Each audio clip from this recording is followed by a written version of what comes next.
Hey everybody, welcome to Workforce Gaming. I'm Brad, along here with Doug. Hi. So this would be part two in our now what's becoming month-long series. That holiday was my stuff fault. I was out of the country. holiday Apologies. stuff is irritating, but we're back. And now there's more game of the year stuff before we start getting into new things, since really there's not a whole lot coming out now anyway. Hmm. So before we get into this will be Doug's top 5 games of 2016. So if you go back and look, and we'll have it linked here, I did mine. Well, I think it was like 3 weeks ago. I don't remember when it was. It was a while ago. It was the video before this one, though. Yes. Um, but we'll go through Doug's top 5, and then there'll be a video coming up later where we'll kind of have a discussion to figure out what the workforce gaming game of the year is. Which Yeah, since I already know Brad's top five, this is like it's gonna be different. We're not gonna come to a good consensus. Unless we pick like some game that was not in either of our top five, like Doom. Like Doom, I was like, that was pretty good. that was in my top 5. Yeah. That was in my Huh? top 5. Yeah. No, I know. I have another one that's in my top five as well. So maybe we'll just put that So yeah, screw it. Why not? I don't one. know. Yeah, We'll just talk. pick Well, one. we have a whole other video to discuss that. Yeah. Anyway, okay. So Doug's top 5 games of the year here. So again, these are just kind of our personal picks, not necessarily the highest whatever, but just the games that we feel like are the best game for us personally that came out this year. So This is like our favorite top five list more than anything. yeah, more of a favorite than a best games, quote unquote. Because yeah. And again, a disclaimer: we haven't played every game that came out in 2016. I know the big one for both of us that neither one of us has gotten to yet is Final Fantasy 15. So if there's games Yeah. that you're like, oh, I feel like you'd love this game, it might just be that we didn't play it. So Yeah. anyway, without any more bullshit, Doug, your number 5 game of 2016 is dot dot Number dot. yeah, number five. I think is actually. I talked with Brad a little bit about the first. I think number five is actually kind of the hardest thing to pick because it's the thing. You're like, what game should be in my top five? And like, but you have to kick out something else that like maybe shouldn't be your top five. Yeah, or what Um, is that game that was not amazing, but I still liked a lot more than other stuff? yeah. So I cheated. So If you did I a have two. I tie, have I'm just two. gonna you have 2 5s. I have two fives. That means I get to pick what your top what your number 5 is. So because these are just like I want to include in like just like discussing like of like at least honorable mentions kind of thing. So Okay. my tied for number five is Overcooked. I liked Overcooked a lot. Yeah, Just it's a Overcooked's great great. great couch co-op. I think you played it. I did. I played a little bit of it. I didn't play a ton, but I played a couple hours, and it is fantastic. Yeah, and that's the thing. It's such a good fun couch co-op game, and that's just not something that's common these days. That I really appreciate just because the game design is super simple. That anybody can jump in, but it's really hard to master, sort of thing. Yeah, for sure. Um, so I just feel like that deserved a mention. And then I also put Titanfall 2 as my other. Because those are games that would be in the same realm of going Overcooked and Titanfall 2. They're both kind of that. They're both, Because go together. Titanfall 2 to me is like the perfect 8.5 game. Like it is such a very very well made game, but there's just things that are kind of like missing from it. That like if the campaign was longer and like the story was good. I mean, I guess my feeling with the shooter or just any game in general is like when I'm done with it, do I feel like I wanted more or is like that was a good place to end it? And then with Titanfall 2 is like I wanted more. Like I just felt But like see, and we it, must just. I think this is just one of those points we disagree on because Titanfall 2 is my number 2 game of the year. oh yeah. Yes, it was. I had to go back and look at my list. Titanfall 2 is my number 2 game of the year, and I think part of it is that ended with me wanting more. It ended with me going like, okay, that was great, and I will be getting Titanfall 3 right away. Like it left me in Yeah. that spot. It wasn't a like, ugh, I want more because that was so short. It was just a more of like, I want more because that was good. And I think those are two very different things because there are Yeah. games where you're just like, oh my god, why is this over? Like I want more. Whereas Yeah. there's also the, oh my god, this is over. That was really good, and that's a good ending spot. And I can see why that's a self-contained story. Now I Yeah. just want the next story, and I feel like to push Titanfall 2 more would have had to get into that next story realm, and then you get into like the Halo 2s and the things like that, where it's like, oh, we're just gonna put the credits here for the hell of it. Yeah, and that's kind of. I mean, there's some games that kind of get you excited for the next one. I am excited for the next one. This one, I did have that feeling, like what you're describing that I think you think I'm feeling, which is like when I was done with it, instead of being excited for Titanfall 3, I was like, there should have been more Titanfall 2. Gotcha. And it's not that it's a bad game or anything. And I will say, story wise, it doesn't end on a like let's go get them sort of ending. It's sort of like, okay, that's it, the end. And it's like, oh, like there's no tease. There's like small teases for like the third one, but there is no. I feel like there's no overarching story that was like ready. I'm like, yes, I'm ready to go to the next game. Like I think one of my favorite sort of cliffhanger endings is Darksiders, which ends with like, I'm not gonna spoil it, but it ends with a very good like. That game's like 10 years old. You can spoil the end of Darksiders. I think a lot of people, well, because the War Mastered Edition came out recently. Okay, whatever. Anyway, keep going. Yeah, but basically it ends on a cliffhanger that gets you super pumped for the next game, and this one just like didn't. So I was like, oh, okay. I just want a little bit more. It's a great game. That's why it's in my top 5. I'm not saying it's a bad game. No, I get that. I'm just trying to counterpoint your complaints here because, like I said, that was like my second best game of the year. Yeah, fairly definitively in my mind. So that's why I'm like, But again, I get what you're saying, that you want that kind of cliffhanger to drag you into the next one. Yeah. But at the same time, I always love the idea of like, let's say because that game didn't sell well. Yeah. Like, let's say there's never that Titanfall 3. I would rather have that, okay, this is my complete Titanfall experience rather than going like, oh, there's this cliffhanger here and I'm never going to know how it resolves. No, and that I can sort of understand. It's like, I honestly, like, playing Titanfall 2, like, I'm not quite sure what happened in that game. And that was just kind of my feeling when it was done. I was just like, oh, okay. And, like, literally, it's just a story. Like, the gameplay's excellent. Like, the scenarios are fantastic. It's my top 5, man. Yeah, no, I love that game. That game's fantastic. Anyway. No, it's great. To be fair, the other 4 games you haven't really played. So, well, I'm glad we can have a discussion about that one while I'm just sitting here listening to you talk about how great Abzu is. So anyway, number 4. Abzu almost made my top 5. It's not in there. I will say that was the other one. That was the other 5. I have a 10-way tie for number 5. Every game I played. Abzu gets a lot of crap. Number 4. My number 4 is The Last Guardian. All right. Yeah, I discussed this in my review. I think it was this is like one of those, like, it's such a different experience than any other game I've had before that it's like something to even put. I think it's something weird to even put on like a top 5 games. It's an excellent experience that's very, very unique in and of itself. I think that because it's so unique, there are some issues with it potentially. It's like, to me, I think some people can see it as like a perfect game, like it's the most perfect game ever made, but there's just like it is almost a perfect game to me. It didn't hit me as hard as I think a lot of other people did, because I expected an emotional game, and when like Shadow of the Colossus, I feel, has like a very, very emotional ending. I think Last Guardian has a fantastic ending and it's a very good scenes. I just wasn't as into it, I think, as other people, but I excellent game. Totally worthy of that series of Ico, Shadow of the Colossus, Last Guardian. Absolutely makes sense. It was excellent game. I really, really like that game. I just want to like it more, if that makes sense.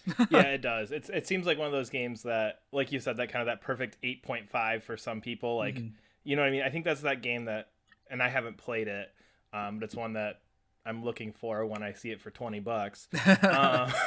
I'll let you borrow my copy. Yeah, or something. But because it seems like it is that game where if it hits you really hard, it is that 10 out of 10. You know, if you're kind of able to look past some issues and still understand what's going for, it's at 8.5. And if you just get stuck on the issues, it's a 6. You know, that's kind of the way reviews ended up breaking down for that. So I can totally see that. Yeah, so like, I mean, like when I think I even described it as like my opinion kind of bounced between a 6 and a 10, like as I was playing it. So it evens out to the 4th best game of 2016. Yeah, exactly. Exactly. All right, so number 3. So I copped out on this one. You're going to hate me for this. Yep, I am.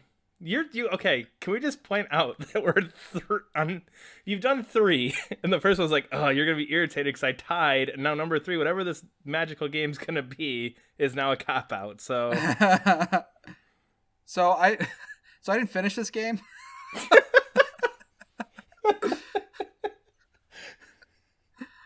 But okay, I mean, I can understand, because in hindsight, I'm playing through Dishonored 2 and Severed right now, and both of those about halfway through. I'm going, man, I could have put those on my list had I done mine later. So I kind of understand. So go for it. Yeah, my third game is Hitman Episode 2. Just episode 2, not the whole series? Yeah, no, actually, like I actually have like a very good. I actually have like a very good reason for this. So I was thinking about it. First of all, I'm not going to argue too hard for this because it's definitely easily dismissible. But like, I kind of saw because I played the episodes one by one. I think they're very much more individualistic than any other episodic game out there that you could arguably see them as single, like kind of like a single ground zeros. It's like 5 ground zeros. Mm-hmm. Yeah, I could see that, and yeah, and again, it's not so much story connection from what I've heard, again, having not played it, but it's more of that gameplay connection and that experience connection more so than like an overarching story like you would get in The Walking Dead or Tales from the Borderlands or whatever. Yeah, no, exactly. So, episode 2, this was pretty. This is I think I said in my review like from a long time ago. I actually listened to some of my old stuff to see like, okay, do I still have these feelings about it? Like Hitman Episode 2 is the best level I've ever played in any video game ever. It's perfect. Like there is nothing. It has everything I want in a game, which is like exploration, a lot of options, really, really, really dense. And basically the freedom. It has that sort of Metal Gear Solid 5 of like any plan you think can work probably can work. You just need to do it, and it's really hard to do it sometimes. And honestly, like after I played episode 2, I bought the rest of the episodes. I would say I have not played the last one. I've played the other 2 after that though. I have the last one downloaded. But I just felt like I just kept directly comparing them back to the episode 2. That particular one, yeah. Yeah, and like they just like weren't. I didn't have that same feeling. I didn't have that like because I think it's just that not that it's like exceptionally better than the other levels after that. It's just that you don't have that same experience twice of I can go anywhere. Like once you sort of expect to go anywhere, you kind of lose that like luster, I guess.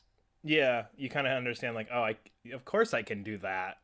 Yeah. Like I remember like one of the most mind-blowing moments to me in the Sapienza mission was when I was walking to a part in the like when I was just exploring the city for the very first time. There's a part where there's a barrier, and I was just like in my head it was just like, oh, this is just the video game barrier sort of thing. Like they were separated enough that I could probably walk through, but in my head it's like, oh, this is a video game. They're saying you can't go this way. Yeah. So I was expecting to hit an invisible wall, and then I passed through it, and I was like, what? And like I was like really like holy shit, like this is like one of the first games I've played where I expected an invisible barrier to be somewhere and it wasn't. Yeah. And that's when I realized like, oh wow, this game is really open. I really appreciate open level design, so that is why it is my number 3. So just out of curiosity, is there a reason you're not just going with Hitman as an entire package, with this being the best of that whole package? Because like I'm thinking of a game like Gears of War, one particular level stands out in my mind, but I'm not putting that level as my game of the year. I'm putting that game as the game of the year. So is there a reason in your mind where you just hit that episode here? Because I did not of the standalone nation. Yeah, because like literally I just did not enjoy episode 3 and 4. I finished 3. I got about halfway through 4 and I was just like, this just isn't for me. I don't know if it just wasn't for me anymore, or like it kind of like I said, it like lost that luster, but I just didn't enjoy those parts. So that's why I was like Hitman should be a game of the year. But to me personally, like just that episode 2 is just, it's so good. It's so good in so many ways. Yeah, and I guess that makes sense because I think you can just go in and buy just episode 2, can't you? I think you have to do 1 and 2, and both of those I really liked. I liked a lot. Actually, 1 and 2 I say are both excellent. But I think that just once you get a feel for the game, it kind of loses that luster. Gotcha. That makes sense. Yeah. And I think even like you mentioned Metal Gear Solid 5, I think that had that for me too, where it's like the first 10 hours are just mind-blowing what you can do, and then it slowly has that downward curve of just like, okay, I'm gonna do this and that's gonna work, and great. yeah no, exactly. And it's kind of, I feel disappointed almost in myself that it's like, why can't I still have that same appreciation for like these really intricate open levels anymore? But 2 is just perfect. All right, number 2. Number 2, I cheated again. Sounds right. I just wrote PlayStation VR.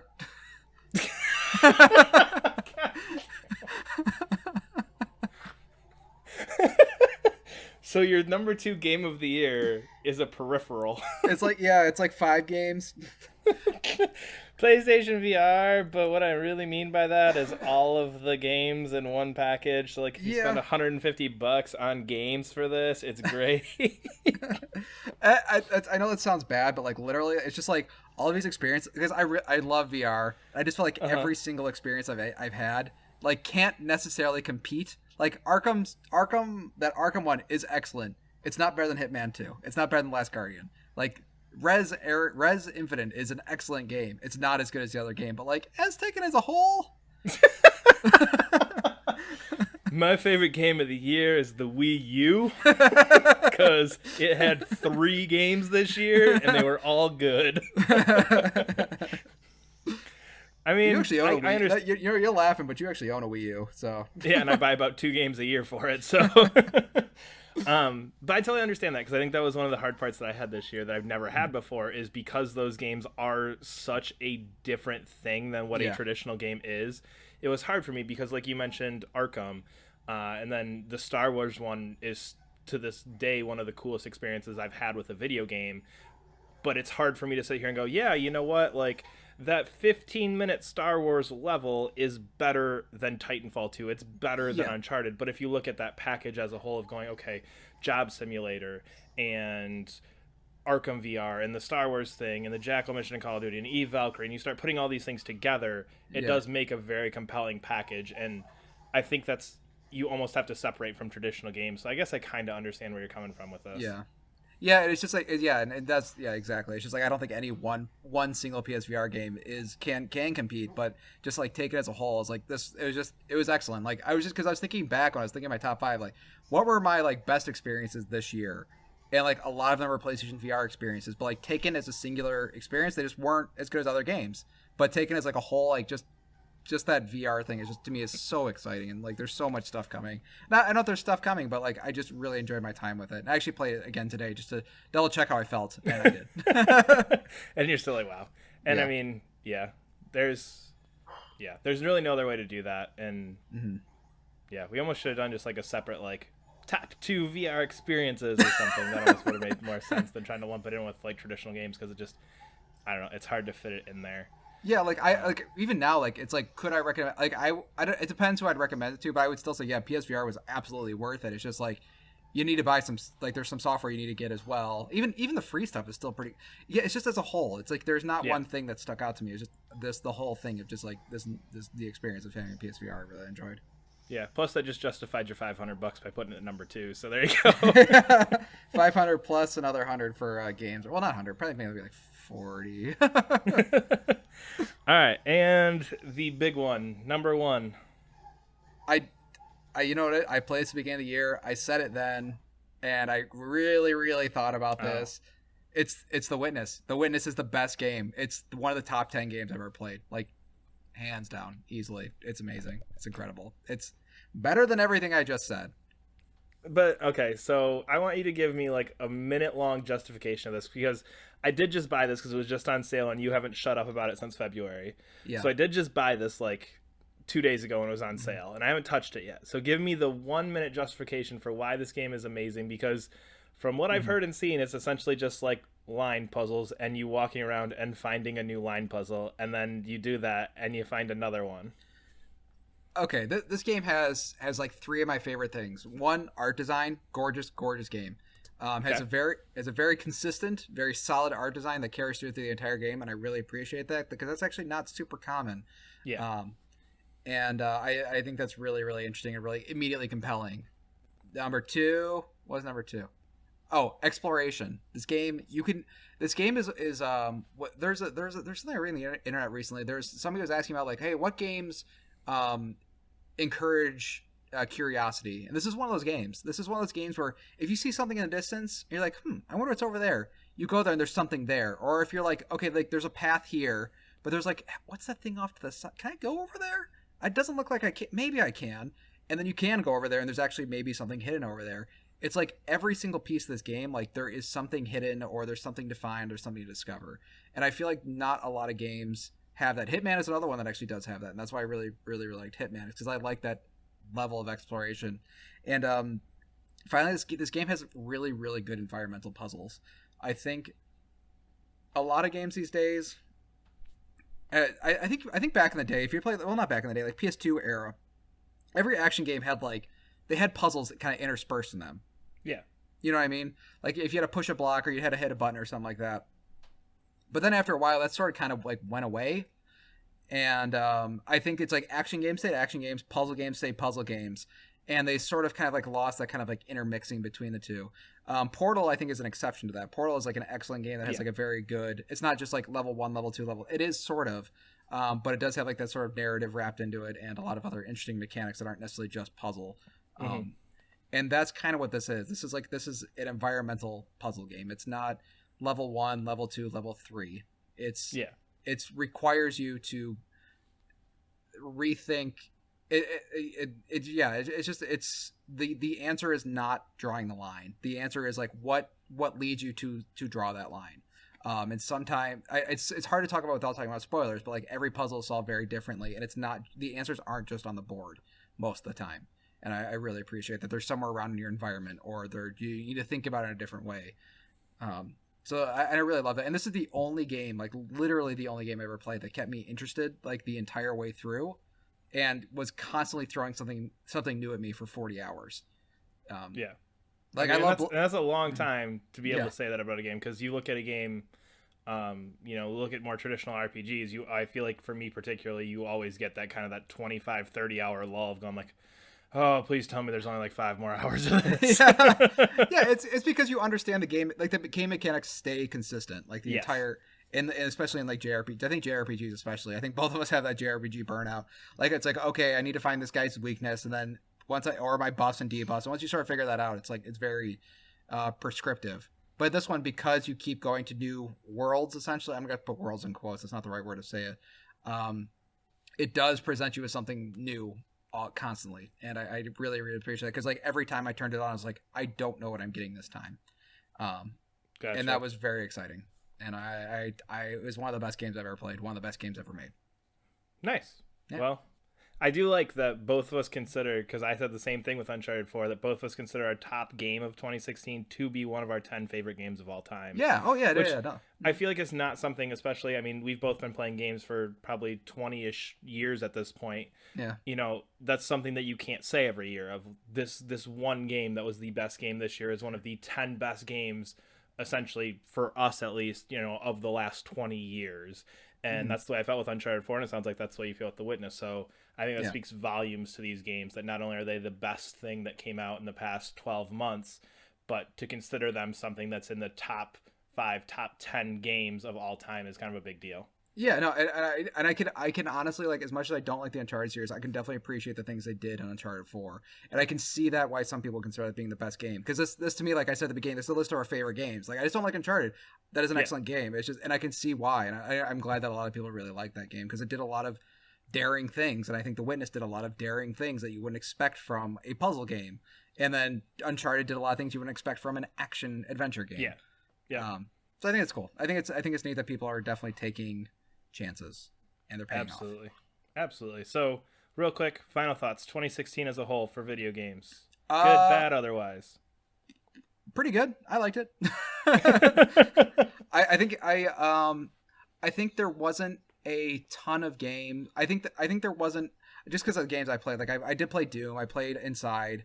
I think that while there wasn't a lot of games I personally played, of like the 10 or 12 games I played this year, like all of them were just like excellent. There was very few games I felt when I finished, I was like, that was kind of disappointing. Like every game I played this year is like, that was pretty damn good.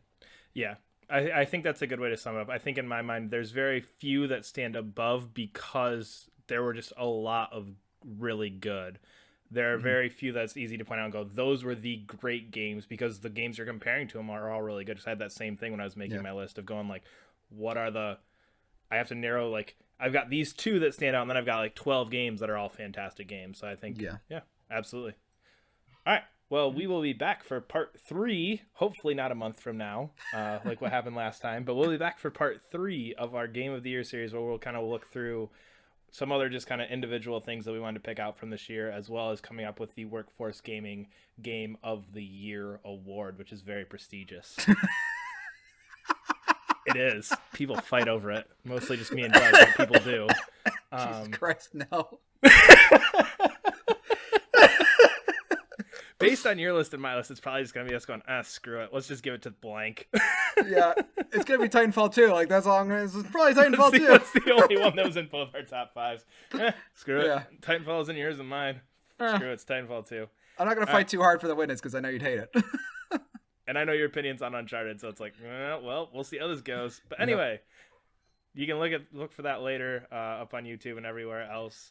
But until then, you can subscribe to us here, follow us on Twitter at Workforce Gaming, and we will see you later. Bye.